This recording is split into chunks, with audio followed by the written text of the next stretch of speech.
founder of The Art of Greatness at juneallen.net. So good morning, happy Thursday. I hope that you are all doing well. So today I want to talk to you about how to cherish your black body. I'm going to share 3 ways that you can cherish your black body. So yeah, I'm really excited about this topic. For those of you that don't know me, actually, I run a Black Women's Wellness Mastermind, and this Sunday I'm going to be doing a masterclass called My Black is Beautiful. Hi, thanks for joining. It's called My Black is Beautiful, and I'm going to be talking about how racism impacts your ability to embrace your black femininity. So we're going to be talking about colorism, we're going to be talking about the politics of black hair, and then I'm going to be sharing lots of tools, lots of tips, lots of ways for you to reconnect with your black femininity and really embrace it. And learn how to nurture it. Okay, so if you're interested in joining me in the mastermind this Sunday at 5 p.m. London time, go to heal.juneallen.net. That's heal.juneallen.net. That's heal.juneallen.net. Okay, so let's get back to the topic, the content. So today I want to share 3 ways to cherish your black body. So the first thing that I really want you to do is to make time to listen to your body. Do you make time to listen to your body? One of the things that I talk about in the mastermind is the idea of creating sacred sister time for yourself, creating that special time during the day, every day, for you to check in with yourself. How are you feeling about your body? Are you feeling vulnerable? Not just emotionally, but is your body feeling quite fragile? Are you tired? I know sometimes with everything that's going on in the world as well at the moment, sometimes we can be so emotionally tired that it has an impact on us physically. So we feel physically tired. Okay. How is your body feeling? I mean, just, as you're watching this, just take a moment to pause. Okay. And just check in with your body. How are you feeling physically? Okay. Just take a deep breath in and take a deep breath out. Just give yourself permission to just go into your body. Okay, what's your body saying to you in that moment? Is it tired? Are there any aches or pains? Are there any specific areas in your body that feel more tired or achy than others?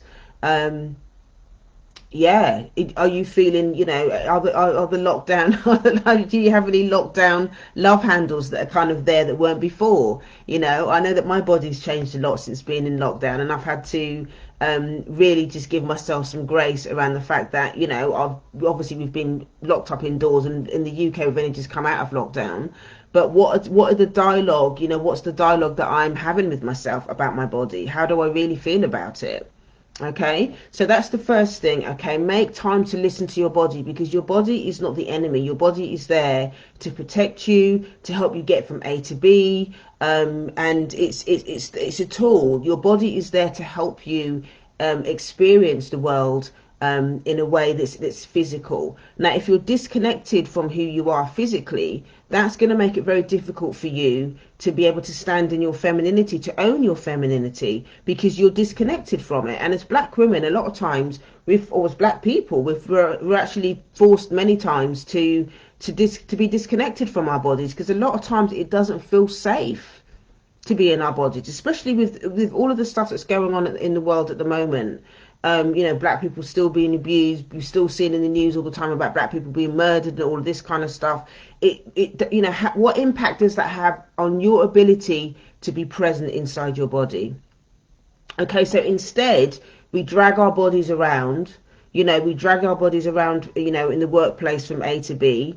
And we don't really pay attention to what's actually going on with our bodies. And that's sometimes how many of us end up sick, because we wait until we're at crisis point before we actually start to pay attention to what's going on in our bodies. So the first way about really learning how to nourish your black body is to start to pay attention to it, to listen to it, and to make time every day, have that sacred sister time every single day, to have that conversation, to check in with yourself. Okay, so that's number 1.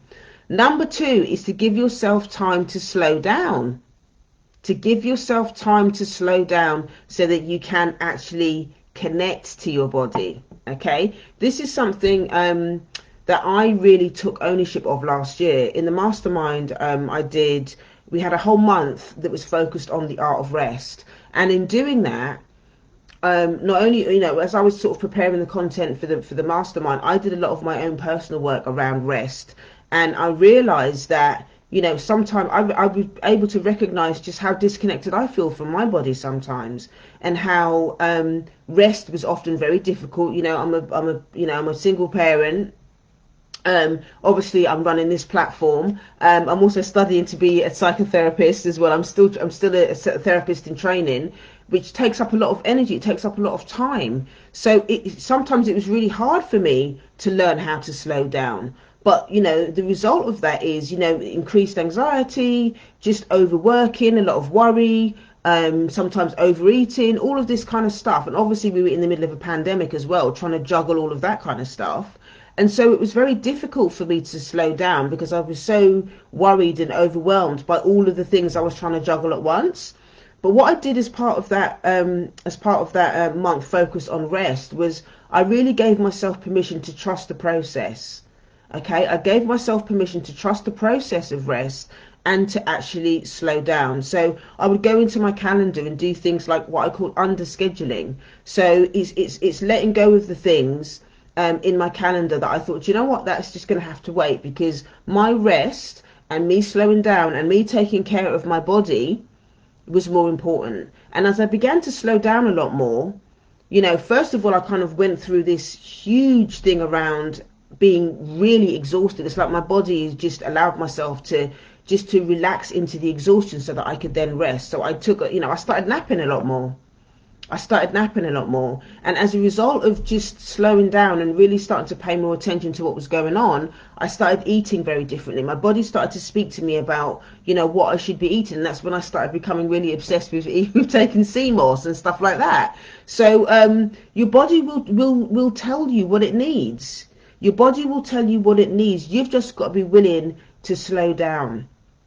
One of the things that does come out of doing that as well, this is one of the challenges about rest, and I believe this is why so many of us don't want to slow down and rest, is because you get more in touch with your feelings. You get more in touch with how your body actually feels. Your body may be achy, overwhelmed, it may be stressed out, it may be, you might start feeling pains and things like that you didn't feel before. Because when you start to slow down and pay attention, you become more connected to your body, and you start listening more to your body, and therefore your body starts to speak and starts to connect with you. So you can't ignore the things that you were trying to ignore before. You have to start really listening and looking and paying attention to what was going on before. So that's kind of one of the things that is a challenge about rest. But in the long term, the benefits of rest is that, I'm a lot more present. I'm so much more present to what I'm doing. I'm so much more present as a parent. I'm so much more present to what my body needs in terms of, emotionally, physically, spiritually, because my body and our bodies often will start speaking and shouting loudly because we've not been paying attention. If we're not paying attention to our emotions or paying attention to our health and stuff like that, and we just ignore these little things, our body will start to speak in ways that our emotions, when we try and shut down our emotions. So quite often, by the time the body gets into a place of sickness, it's because we've ignored our emotions, we've ignored our nutritional health, we've ignored the exercise that we should be doing, and all the rest of it over a long period of time. So then our bodies start to scream at us saying, can you please slow down? Can you please take me for a walk? Can you please take me outside so I can get some sun? Please, can you take me to the gym? Please, can you do some yoga with me? The body will speak in different ways as to what it needs, but we really must take the time to nourish ourselves more than ever with everything that's going on in the world. These are the things that we can control. This is the thing about racism. Racism can leave us feeling so powerless and so overwhelmed and so traumatized by everything that's going on, and we can feel powerless. We can often feel powerless by everything that's going on, that we feel that we don't have in our control. We can't control how people that practice white supremacy, we can't control how they behave. We can only control how we respond to it. So the way that we look after our bodies, the way that we look after our mindset, the way that we take care of ourselves through nutrition and all the other things that I just mentioned, we have control over those things. And if we take more control over those things, if we take more control over our well-being, we're more in a better position to be able to take more responsibility for how we respond. We've got more energy, we've got more bandwidth as to how we respond to racism. But it has to start with the body. Okay, it has to start with how we're taking care of ourselves. Hi, thanks for joining. It's so important for us to be able to do that. But these things, again, they might seem like small things, okay, and you can start small with these things, but you just have to be willing to take these small steps so that you can make the long-term changes. There is things that you do short-term, okay, to look after yourself, and then as you do the short-term things, you can start putting long-term things in place that are going to help you. You know, and these are the things that you know, having to sit with the pain and stuff that I talked about earlier. Thank you so much for saying that, looking well. Yeah, that's what I mean. That's why I've been napped. I'm the queen of naps. I'm the queen of taking care of myself. That has to be a priority now. You know, which is, you know, at 52 and kind of looking like this, you know, it's the CMOS, it's the napping, it's the going to therapy, it's the you know, taking the time to go outside, taking the time to have my sacred sister time, taking the time to connect with people that are good for me. These are all things that are really going to that they're going to help you. And also paying attention to my body, listening to my body, okay, nourishing myself. I've been vegan for quite a few years now, and it's not just being vegan that's actually good for my body, because you can still be unhealthy and be vegan. You can still eat vegan biscuit, you can still eat vegan sweets, you can still eat all of that stuff and still be unhealthy. Okay, so you can be vegan and unhealthy. So it's important to not just be vegan for me, but also to make sure that I'm, you know, eating a lot of fresh raw food. You know, I try and eat as much raw food as I can. Making sure that you're getting enough protein through, you know, beans and lentils and legumes and all of that kind of stuff. All of this stuff is what my body is craving, and finding other ways that you can nourish yourself, okay, without you know, without abandoning, you know, your body, without abandoning your black body. And it's so important excuse me, it's so important to be able to really take ownership of this.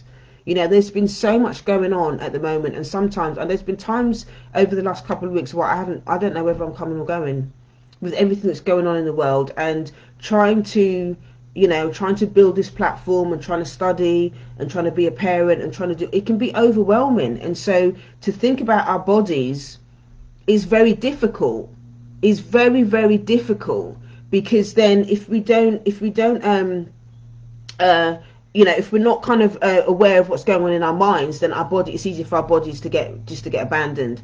So Glorious put, I feel like the function of racism is to keep black people in our external state of anxiety and confusion. The feedback loop from mind to body is exhausting and eventually numbing. What a cocktail. That is absolutely spot on. Because the more confused we are, okay, the more confused we are under the system of racism, the less we are going to be connected to our bodies, the less we are going to be connected to what we need to be doing. It puts us in this constant state of being in survival mode. Okay, it puts us in a constant state of being in survival mode. And that's why doing the racial wellness work, that is why, you know, going to therapy, working with a great therapist, that is why doing the stuff that you need to be doing at home, i.e. the sacred sister time that I spoke about earlier, that is why doing all of those things are really, really important. Because if you're not taking the time to do the work on your own, the inner work at home, as well as, you know, what you do with others as well, in terms of therapy or you know, a support group or whatever it is, because you can't do this stuff alone. Okay, I have to say that as well. You can't do this stuff by yourself. You need to be with other people, because when you're on your own, you can just end up being in your head all the time. You can end up overwhelmed. You need to be around other people that are doing this work to help you regulate. Okay, to help you regulate your emotion, to help you have honest conversations, to be able to help you to unpack what's going on, to be able to help you set your boundaries, okay, and to remind you that your black body is sacred. Okay, you need to be around other people that are going to remind you that your black body is sacred. Okay, and this is the third thing that I've got on my list of one of the ways to help you cherish your black body, is to be honest about how you feel about your black body. A lot of times we're not always honest about how we feel about our black body, because it's not something that we do consciously. We don't consciously know, we don't consciously understand, we don't consciously say out loud how we feel about our black bodies. So what happens is the negative conversations, the inner critic ends up, saying all of these things, and it's humming around in the background. In the meantime, we're having these conversations, unconsciously about our black bodies, and then what happens is it starts to feed the shame about how we feel about ourselves. And then what happens as a result of that is, we abandon ourselves, we don't nourish our bodies correctly, and then we can sometimes project that onto other people. We start telling other people about their bodies. We start saying things to other people, and being really unkind about other people and their bodies, because really what's happening is we're uncomfortable with our own.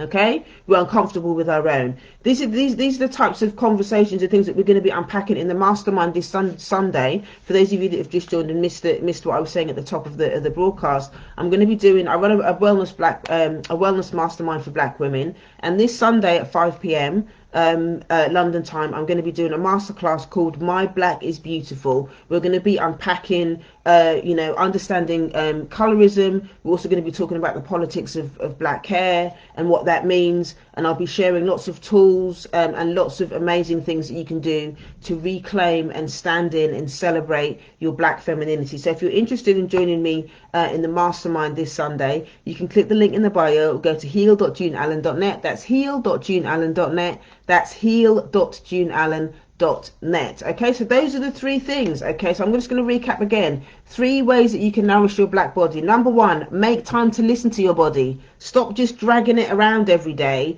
and take the time. Make your sacred sister time that you do on a daily basis a priority. Number 2, not just have the sacred sister time, but actually use that time to slow down.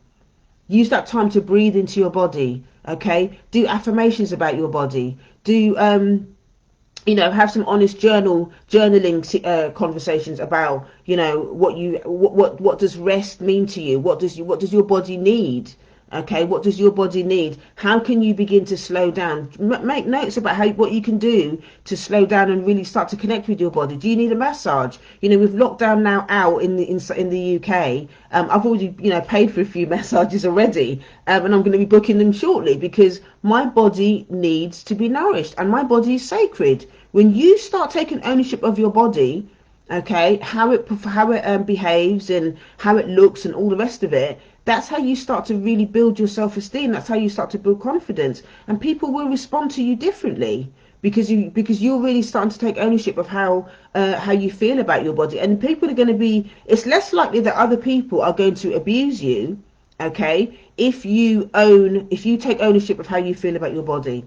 Okay, and the third thing is, be honest about how you feel about your body, even if it's negative, because you can't unpack it and explore it and understand where it's come from, whether it's from racism or whether it's from negative family members saying things about your body, or you can't unpack any of that until you're first willing to have honest conversations about about how you really feel about your body. How do you feel about your body after lockdown? Have you got lockdown love handles that you need to deal with, and all of that? Have the honest conversation with yourself about what's going on, and then you can work from there about what you're going to do about it.